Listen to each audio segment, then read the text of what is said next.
It's Wednesday night, so we take you now to Duffy'S Tavern with our guest tonight, Mr. John J. Anthony and Mrs. Nussbaum of Allen's Alley, and starring Archie himself, Ed Gardner.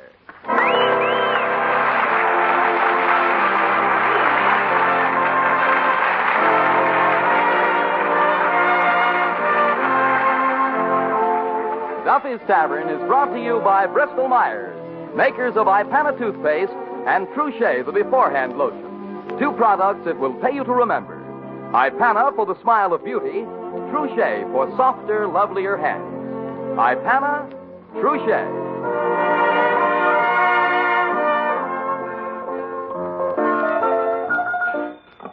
Hello, Duffy'S Tavern, where the elite meat to eat. Archie the manager speaking. Duffy ain't here. Oh, hello, Duffy.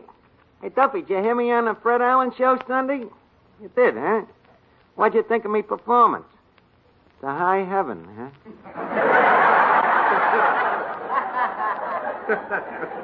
Look, Duffy, with you, nothing is entertainment unless you can blow the suds off of it.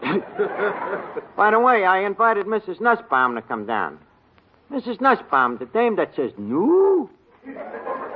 What does it mean? It's Esperanto for was magst du? Yeah. And you know who else is coming? John J. Anthony from the radio. You know, Mr. Anthony, the expert on maritime relations. Yeah, he's the guy that tells husbands and wives how their marriage can be a success. Bluebeard had the best method, huh? Duffy, you're a little too skeptical. I'll call you back. Hey, Eddie.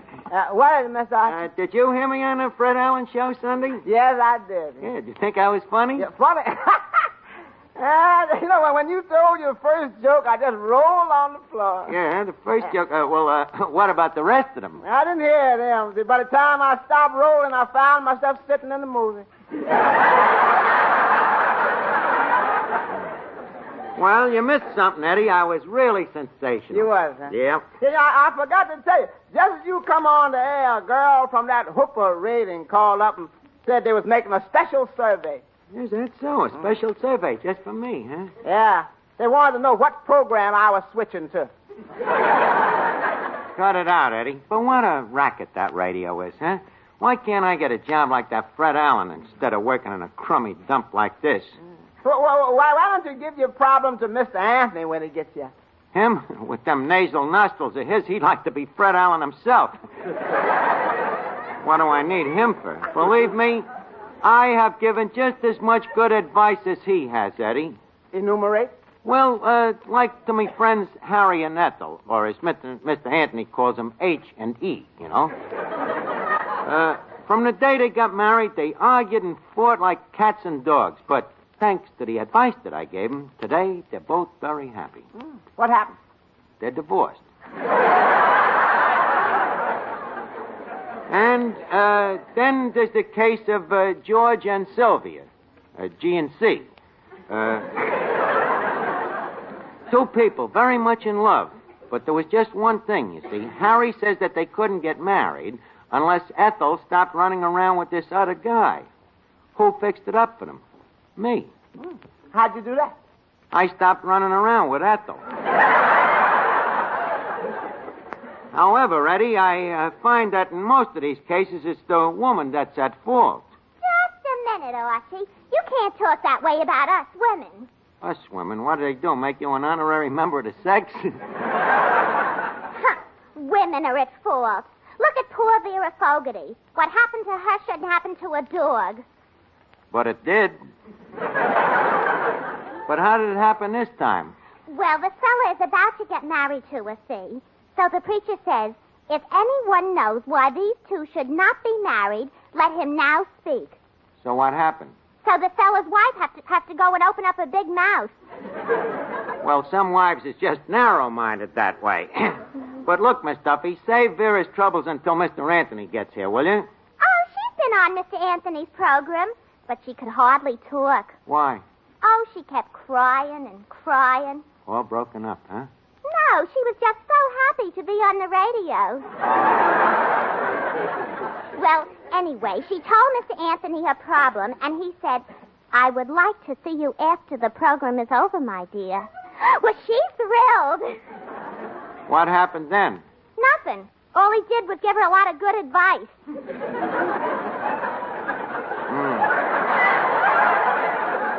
Well, look, Miss Duffy, why don't you stop running around with that dumb Vera? You know, a person is judged by the company he keeps. All right. Hiya, Judge. Hiya, Finnegan. Say, I'd like to talk to Mr. Anthony. Wouldn't Ripley be better? About what? About my mother and father. Last night, me old man comes home at 5 this morning. Yeah? And me mother is waiting up for him with a baseball bat. Oh. Any hits? Yeah, she drove in 4 stitches. And after watching them belting each other around, I think I should never get married. Especially to a dame. Well, I don't know. Marriage ain't so bad, Finnegan. It happens in the best of families. Oh, yeah? Well, me father married me mother, and what did they get out of it?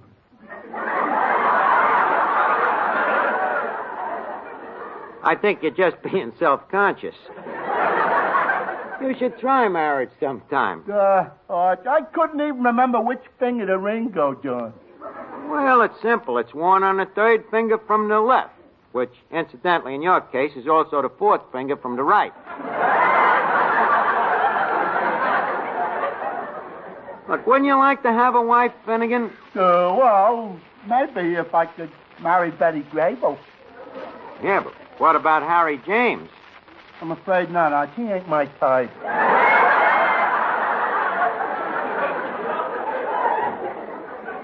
Look, marriage is nothing to joke about, Finnegan. You're making fun of a very sad subject. Don't forget, marriage goes back a long way, back to the Dark Ages, which should be a hop, skip, and a jump for you. Them was the days when if a caveman wanted a wife, he just went out and hit some dame over the head with his club. This was the first form of woman suffrage. Well, I'll accept that. Good. You know, marriage was better in them days, Arch. You didn't have to buy a dame a lot of clothes. Oh, them guys had their problems too, Finnegan. Even them cave maidens used to say, "Darling, I simply haven't a thing to wear. You'll have to go out and buy me a new leaf." So the husband would have to say, "Another new leaf? Woman, do you think them leaves grow on trees?" Yes, Finnegan, it was ever twas. Well, Arch, you made me see marriage in a new light. I think I'll toss a coin. There it is. Heads. Well, looks like I stick to bubble gum. What was tails? Tootsie Rolls. Finnegan, maybe on second thought you shouldn't get married. Why not? It'd be tempting heredity.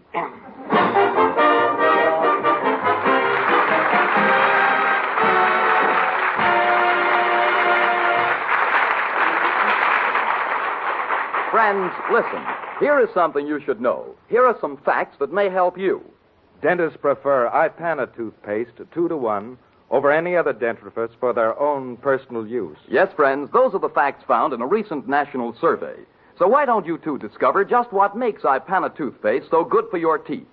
See how Ipana can help your teeth, help your smile to a brightness and loveliness you never thought possible.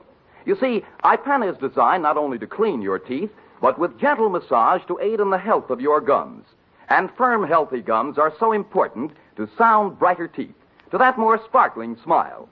Ask your dentist, for that national survey showed that 7 out of 10 dentists recommend gum massage. So try Ipana and see the difference Ipana can make to your teeth. Ipana, for your smile of beauty.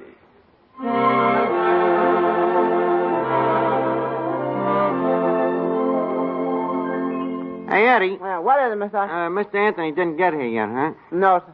I wonder what's keeping him. I don't know. But maybe he's having a fight with his wife. Don't be silly, Eddie. A guy like Mr. Anthony don't fight with his wife. Want to bet? Well, Mr. Anthony.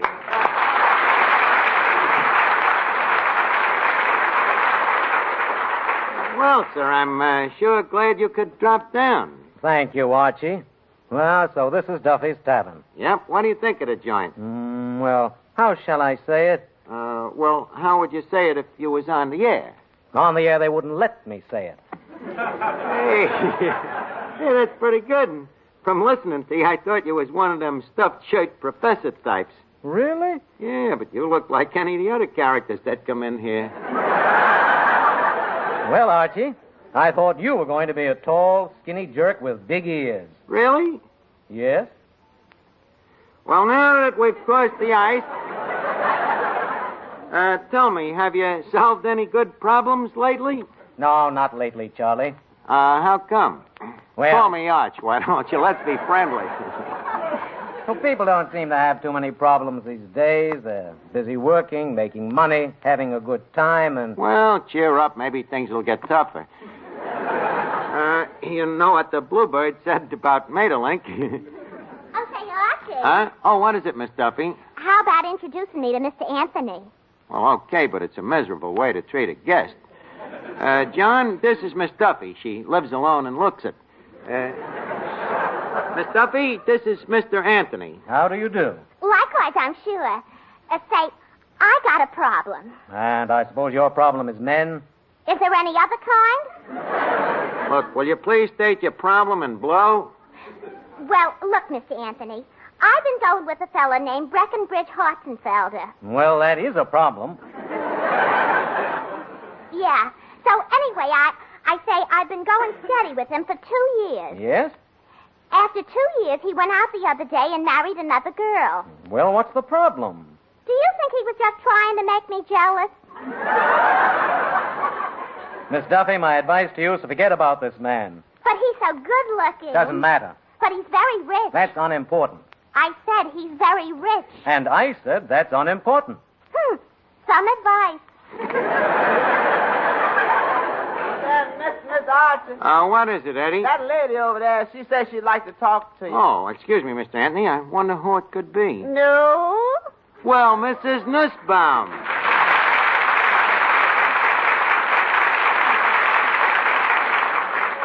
You was expecting maybe the King Cohen trio.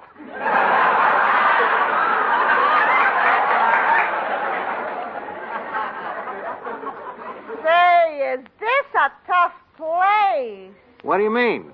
As I'm walking past the free lunch counter, is making a fist of pig's knuckles. Yeah, I guess the rigor mortis must have set in again. What can I do for you, Mrs. Nussbaum? I'm looking for my husband, Pierre. He is leaving my bed and board. Oh, he walked out on you, huh? Like he was Ambassador Mazeltov. Well, that's strange. I thought you and Pierre was very happy. In the first connubial days, yes. Then Pierre is making himself a Don Juan, a regular Casablanca. Oh, Archie, from my slipper he is drinking seltzer water. Every day he is sending me 12 Mrs. Miniver roses. And you? I am working on Pierre the while.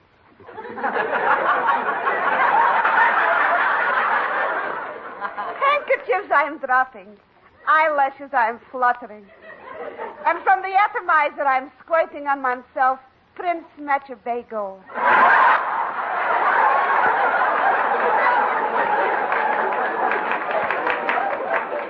Well, tell me, when did you first notice the change in Pierre?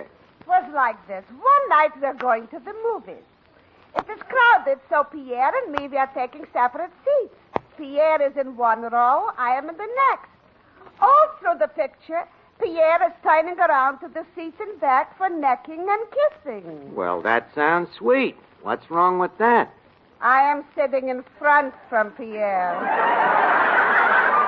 Oh, well, I don't blame you then. So you're through with Pierre and men, huh? Pierre, yes. Men, I'm giving another chance. But this time should be romance. A knight in shining armor. Pierre wasn't the type, huh? By Pierre is shining only the pants. looking for my dream man. A Sir Lancelot. A Prince Charming who will carry me away to his castle. Say, Art. It's him, my Prince Charming. Archie, the introduction, please. It should be proper.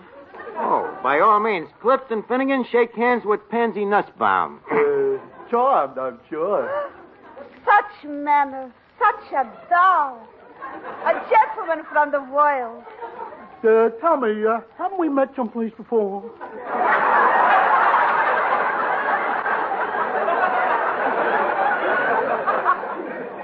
Monte Carlo? No.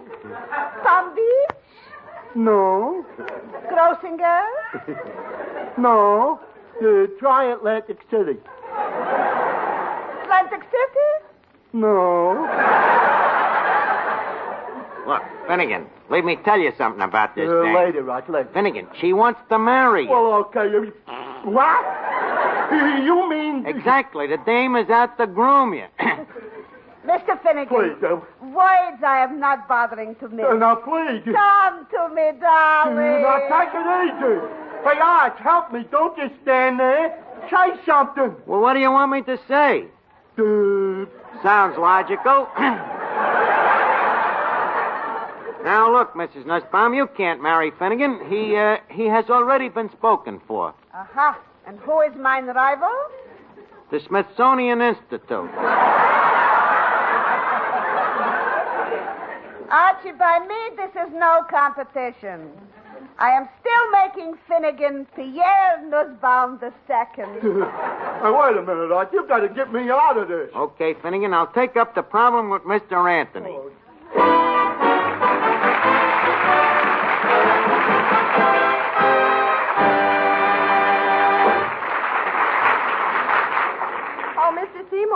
Mr. Seymour. Yes? Oh, yes, ma'am. What can I do for you? Well, I have a problem. Oh, then you want Mr. Anthony. No, I want you. You're the expert on hand care, aren't you? Well, Well, I heard you mention something about Trouchet at the beginning of this program, and I need something to stop my hands from becoming so rough and dry. Then I'm your man. And Trouchet is the hand lotion to use. Look, I'll bet one reason your hands won't stay soft and lovely is because you have to do dishes and light laundry and all those little soap and water jobs, right? Right. Okay, so what you need is a hand lotion that will guard your hands. Guard them even while they're in hot soapy water. You mean Trouchet will guard my hands even while they're in dishwater? It sure will. You see, Trouchet is the beforehand lotion. You put it on before you get to work, before you do your dishes. So Trouchet can guard your hands from the rough drying effects of hot soapy water. Well, that makes a lot of sense. But how about after I get finished with my work, or when my hands get chapped from cold weather? Can I use Trouchet then? Of course you can. You can use creamy, fragrant Trouchet as you use any hand lotion. But with Trouchet, you get a plus. Something none of those ordinary hand lotions give you. Beforehand protection when you need it most. So, friends, why don't you all try this new way of helping to keep your hands soft and lovely? Why don't you begin today to use Trouchet? Trushay.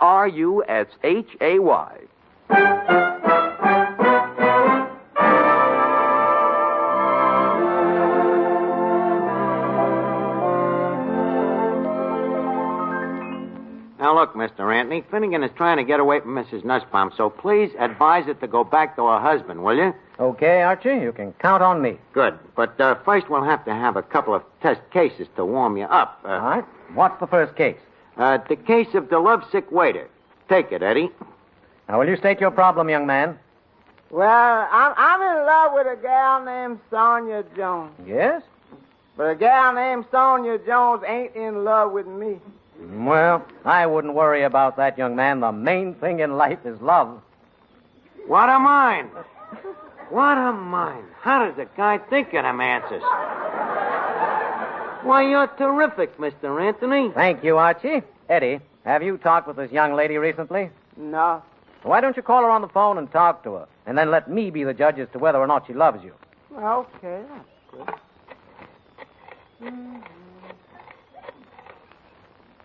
Hello? Is this my little honey bun? Oh, excuse me, bud.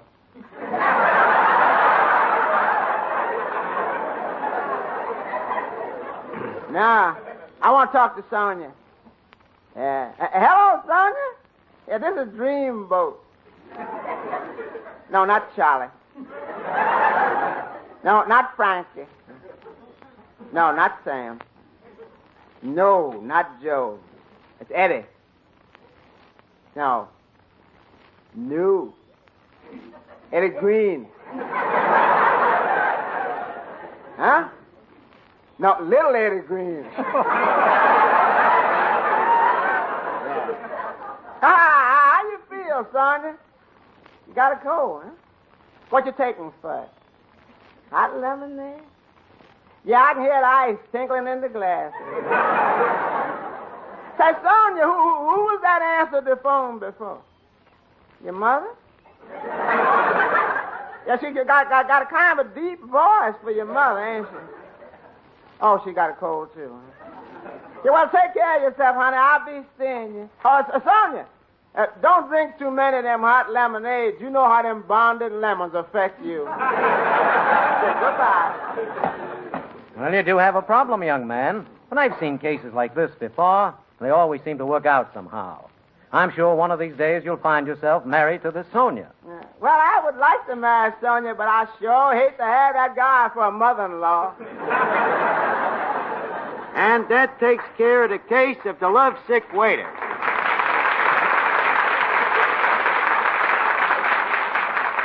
What is the next case, Archie? The next case is Miss Duffy. A problem within a problem. What's your trouble this time, Miss Duffy? Well, it's like this. Every time I meet a man with brains, he doesn't have enough money to get married. And when I meet one with money, he's got too much brains to get married. What should I do, Mr. Anthony? Now, my child, the answer to your problem is simple. Have courage. Have patience. The right one is going to come along. Surely somewhere in this world there must be a man with no money and no brains.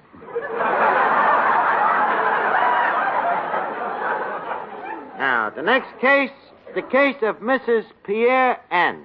Mrs. N., your problem, please. Well, Mr. A, for 7 years...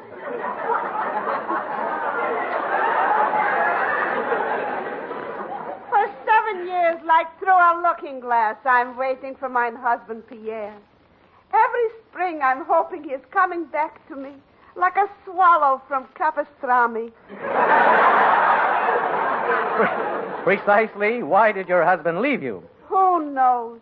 Why did Anthony leave Cleopatra? Madam, please, here I ask the question. Okay, so ask me a question. What's your problem?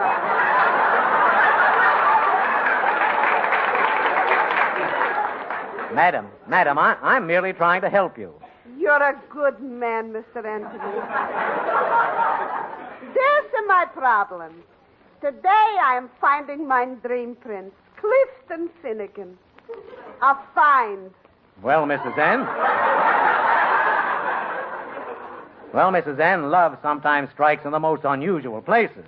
I think I'd like to speak to this Mr. Finnegan. I have the hideous corpus right here, Mr. Anthony. Where?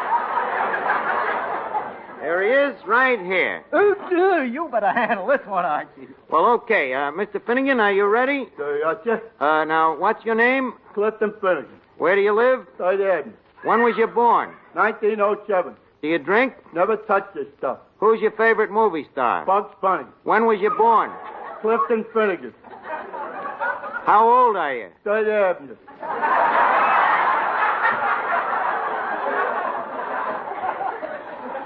What's your mother's name? 1907. Do you drink? Bugs Bunny. Are you married? Never touched this stuff.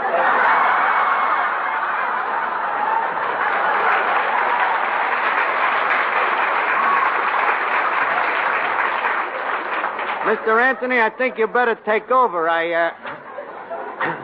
I don't think he understands the questions. He's slightly confused. Mr. Finnegan, are you confused? Of course not. Do you understand the questions? Well, naturally. All right, then tell me, what is your name? Bugs Bunny. Well, Mr. Anthony, I believe that gives you a clear-cut picture of the case.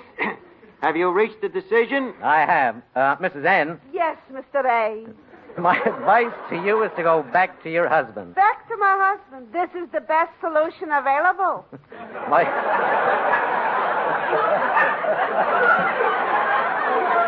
My dear friend, under the circumstances, it's the only thing for you to do. Find Pierre, and I know that you will again find true happiness. Pearls of wisdom. I am seeing the light. Oh, Pierre will be so happy. Excuse me a second. Hello? Who? Yes, she's here. Mrs. Nussbaum, it's Pierre. Mein Pierre. Oh, I am too overcome to talk. You tell him the good news, Archie. Okay. Hello, Pierre. Your wife Pansy is here and wants you back. Yep. And you can thank Mr. Anthony for bringing you two together again. Huh? Mr. Anthony should drop dead.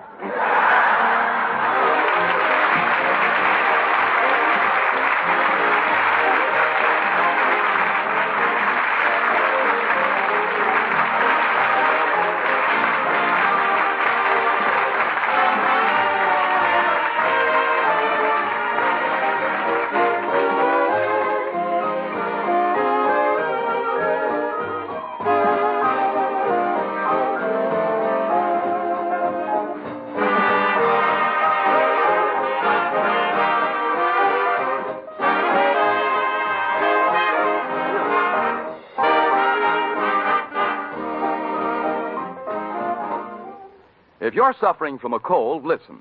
For here's a way to get real relief, fast relief from your cold discomforts. Just get Minute Rub, a really modern chest rub. And then rub Minute Rub on the throat, chest, and back.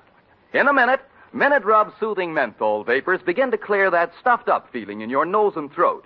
In a minute, Minute Rub starts to bring a feeling of warmth and relief to those tight, sore, aching muscles. And listen, here at last is a chest rub that's greaseless and stainless, disappears like vanishing cream, and can't stain clothes or bed linens. So get a tube of Minute Rub and get relief from that annoying cold misery the modern way, the greaseless, stainless Minute Rub way.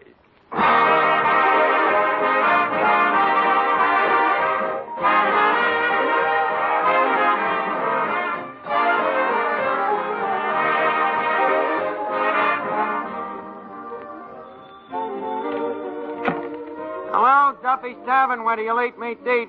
Oh, hello, Duffy. Yeah. Well, that's right, Duffy. Next week, Edward G. Robinson. As Mrs. Nussbaum says, Little Scissor. You know? Okay, Duffy. We'll see you next week, and so long. Good night, everybody.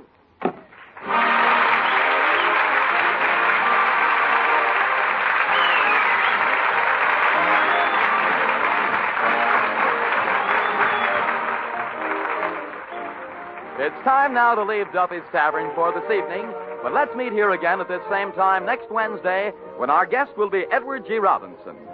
Until next Wednesday, then, this is Dan Seymour reminding you that for a more sparkling smile, remember Ipana toothpaste. And for softer, lovelier hands, remember Truchet, the beforehand lotion. Bristol Myers bring you the Alan Young Show on Friday night, and Mr. District Attorney, which follows immediately over most of these same stations.